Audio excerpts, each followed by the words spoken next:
तुर्की ने अमेरिका की javelin missile से 4 गुना ताकतवर मिसाइल छोड़कर आज सफल परीक्षण कर लिया है। अब तुर्की के पास अमेरिका की जेवलिन मिसाइल से 4 गुना ताकतवर मिसाइल मौजूद है, जो दुश्मन को 16 किलोमीटर तक मार सकती है।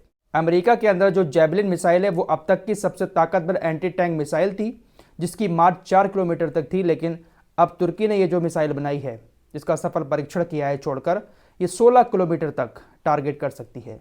और अगर हल्के वजन वाले हेलीकॉप्टर में ऊपर ले जाकर इसको छोड़ा जाए तो ये 20 किलोमीटर की रेंज तक भी मार कर सकती है। इस एंटी टैंक गाइडेड मिसाइल का नाम लुमटास जीएम है और दुनिया के सबसे ताकतवर मिसाइल अब इसको बताया जा रहा है। दोस्तों, अमेरिका के पास जो जेवलिन एंटी टैंक मिसाइल है वो कितनी खतरनाक है, इसका अंदाजा आप इसी से लगा सकते हैं कि यूक्रेन और रशिया के बीच जो युद्ध चल रहा है, अभी भी युद्ध चल रहा है, ख़त्म नहीं हुआ है। तो यूक्रेन रशिया का सामना इसी एंटी टैंक मिसाइल के जरिए कर रहा है।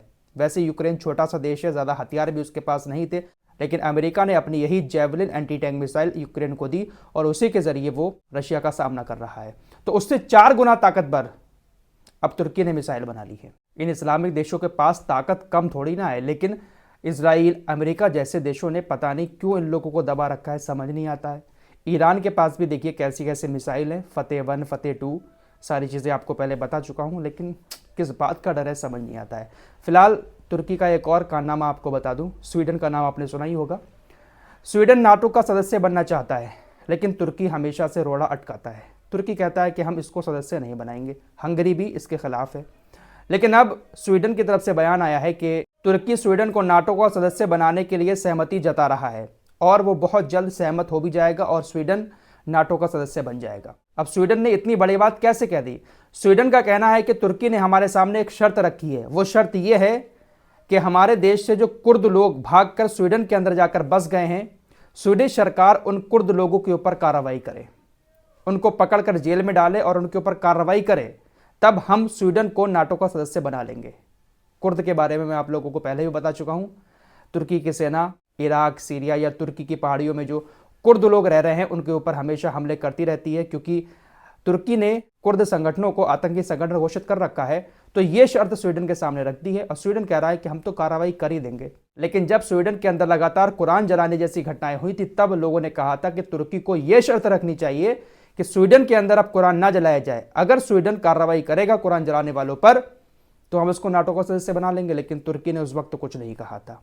तो अब अपने फायदे के लिए कह रहा है कुर्द लोगों को जेल में डाल दो, कार्रवाई कर दो, नाटो का सदस्य बन जाओ। फिलहाल रजब तैयब अर्दोगान ने कहा है कि हम पूरी कोशिश कर रहे हैं कि ये जो थोड़ा सा युद्ध विराम हुआ है ये परमानेंट हो जाए। हम कसम खाकर कहते हैं कि परमानेंटली युद्ध विराम के लिए हम पूरी कोशिश करेंगे। वहीं तुर्की गाजा के लिए 1500 टन और मदद भेज रहा है और आज तुर्की से ये जहाज़ गाजा के लिए रवाना हो जाएगा। साथ ही साथ रजब तैयब अर्दोगान ने कहा कि जिस तरह के बयान बेंजामिन नेतन्याहू की सरकार के लोगों के आ रहे हैं, उसको देखते हुए लग तो नहीं रहा है कि युद्ध विराम इतनी जल्दी हो जाएगा।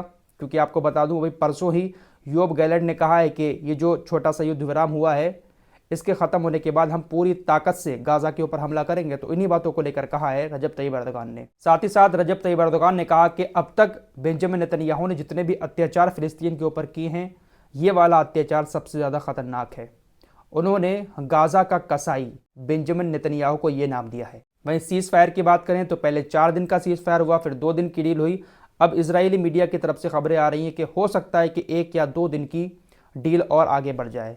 लेकिन ज़्यादातर देश जो हैं वो कतर, मिस्र, तुर्की जैसे वो कोशिश कर रहे हैं कि परमानेंटली सीज़ फायर हो जाए तो ज़्यादा बेहतर होगा। लेकिन देखते हैं कि वह इजराइल इस पर सहमत होता है या फिर अपने सारे बंदूकों को छुड़ाने के बाद वो गाज़ा पर फिर से अटैक करता है। फिलहाल एलन मस्क की तरफ से खबर आ रही है कि एलन मस्क ने गाज़ा जाने से मना कर दिया है। मैंने आपको लास्ट वीडियो में बताया था ना कि एलन मस्क को हमास ने इनवाइट किया है कि आप गाज़ा आइए, आप इजराइल तो चलेगा लेकिन गाज़ा तो आकर देखिए।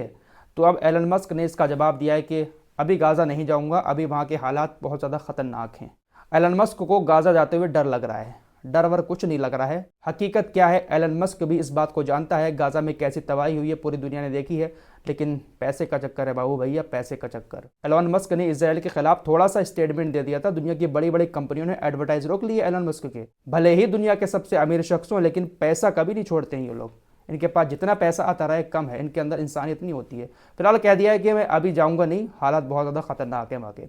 वही मैंने आपको लास्ट वीडियो में एक चीज़ और बताई थी कि गाज़ा के अंदर इजराइल ने जो हमले किए हैं जिसमें इमारतें ढह गई हैं पूरी तरह से, मलबे का ढेर लगा हुआ है, उसके नीचे अभी भी बहुत सारे लोग मौजूद हैं। अब खबर आ रही है कि गाज़ा स्वास्थ्य मंत्रालय ने जानकारी दी है कि अभी तक रेस्क्यू टीम ने मलबे को हटाकर 160 शवों को निकाला है। तकरीबन 7,000 शव अभी भी मलबे के नीचे दबे हुए हैं। 15,000 मौतें तो कन्फर्म है जिनको दफना दिया गया है, लेकिन अभी भी स्वास्थ्य मंत्रालय कह रहा है कि 7,000 लोग दबे हुए हैं, लेकिन संख्या और भी ज़्यादा हो सकती है। लास्ट वीडियो मैंने आपको दिखाया था ना कि 37 दिन के बाद एक छोटा सा बच्चा जिंदा निकला है, अल्लाह की कुदरत है ये।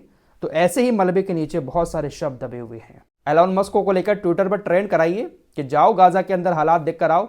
वैसे एलोन मस्क के जाने से ना जाने से कोई फ़र्क तो पड़ने वाला है नहीं, लेकिन फिर भी दुनिया का सबसे अमीर शख्स है, उसका स्टेटमेंट जब आता है तो दुनिया उसको देखती है। तो हमास ने अगर इन्विटेशन भेजा है तो एलोन मस्क को जाना चाहिए। देखना तो चाहिए आखिर कि इजराइल झूठा है या फिर हमास झूठा है।